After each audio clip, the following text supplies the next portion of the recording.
Okay, yesterday we created an automation blocks tool where you can insert in the active sequence clips from a spreadsheet. And now Jenny asks, is it also possible to add time codes to this spreadsheet such that you can specify in and out point of the range that should be inserted? And yes, this is absolutely possible. So I've prepared here a spreadsheet where in the first column we've got the footage file that should be inserted. In the second we have a start time code, and in the third column we have an end time code, such that when you've got these clips here in your source monitor, for example, you can search for an endpoint, just copy this number here or this time code, go to the end you want to have, copy this and paste it in your spreadsheet. So how do we modify our automation blocks tool to do this? This is a tool we created last time, and it does the following. It loops over all rows of the spreadsheet and then imports the file it finds in the cell A, and then it inserts it into the active sequence. Now, before inserting it, we need to set its in and out point now. And to do this, we want to modify the project item. Yeah, so here we import the project item, and now we want to change some attribute of it. So we see what blocks we have for project items. And here we've got get and set attribute. If we want to set the attributes in and out point of it. So we go here and look for in point. And then later we do the same also for the out point. Now we need to specify the project item whose out point we want, in point and out point we want to set. This is a project item. Last time I explained in detail how we create this, why we create this. It's in this particular project bin where we imported it. Takes this name. Now we will need this 3 times for setting the in point, for setting the out point, and we need it right here. So we could duplicate it and plug it here and do this yet another time. But let me actually delete this. What I want to do instead is, if you need something several times, it's more convenient to store it in a variable. So we create it and call it footage project item. And now we say set footage project item to this. And now instead of using this huge block, we can always just use footage project item here where we insert it in the sequence, and also here where we want to set the in point. Now we need to set the in point to not 0, of course, but to the whatever is in cell B here. Yeah. So currently the value of cell B is stored in my cell 2. We rename this to make it a little bit more readable to in point. And now we can just go here and set the variable in point here to say we set the in point of this project item to whatever we found here in cell B. Now we need to know that times in Premiere Pro are always specified in seconds. So this would work well if we would put here something like 1.2 seconds, for example. Yeah.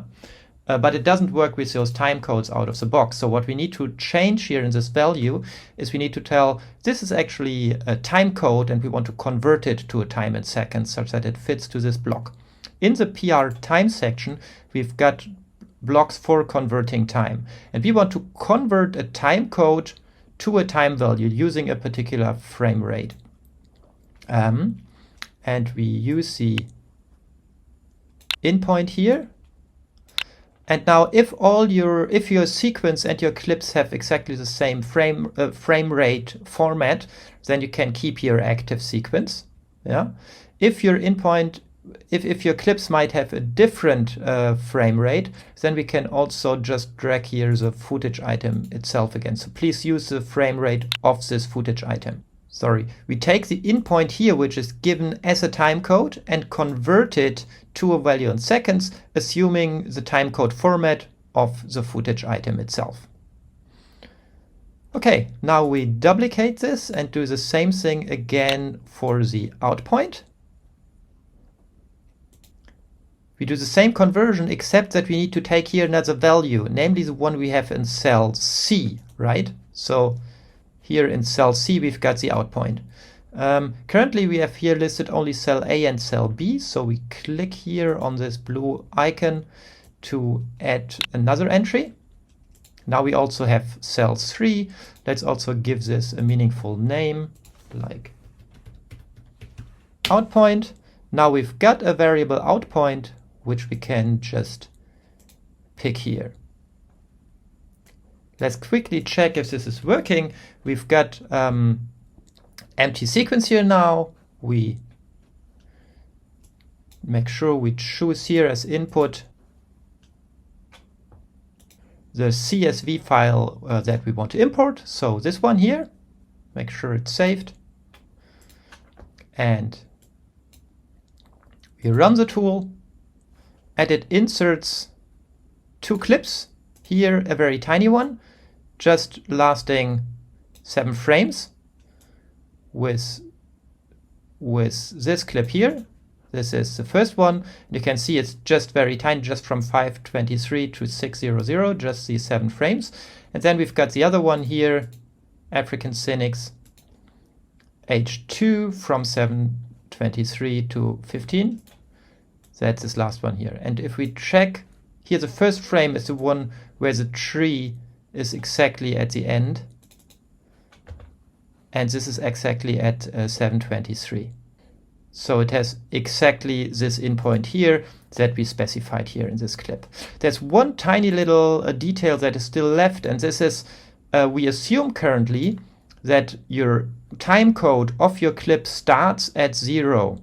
Yeah, that this is the first frame of your clip. Sometimes you might have clips where this start time code is different to 000.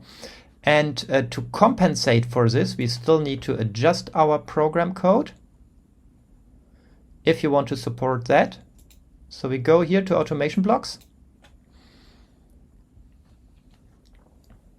And now you need to understand that internally in Premiere Pro, each clip starts at 0 seconds. So the beginning of the clip is always 0 seconds, even if the endpoint of the beginning is a different time code. So what we therefore need to do is we need to subtract the time code of the beginning of the sequence, so to speak. And we go again to sequence and we go again here to project items to get this attribute, which is like it's called actually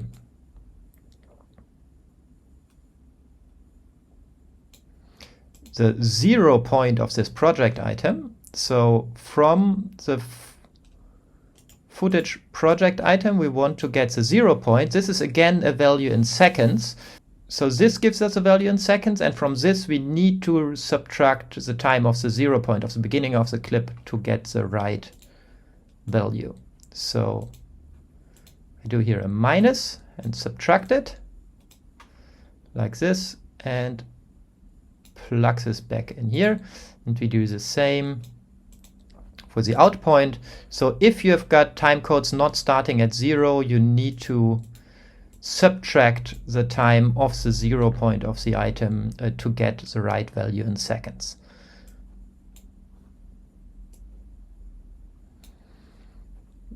Now in this particular case, it won't make any difference because my time codes are starting at time 0 anyway. But if we run the script now, you can see exactly the same is happening again. Okay, so this is how you insert clips into the active sequence with the help of a spreadsheet specifying the footage file paths and in and out points as a timecode.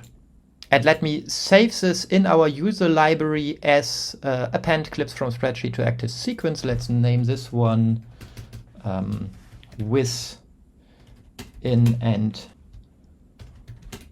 out point. So I will upload this to our community library such that you can find this variant there too.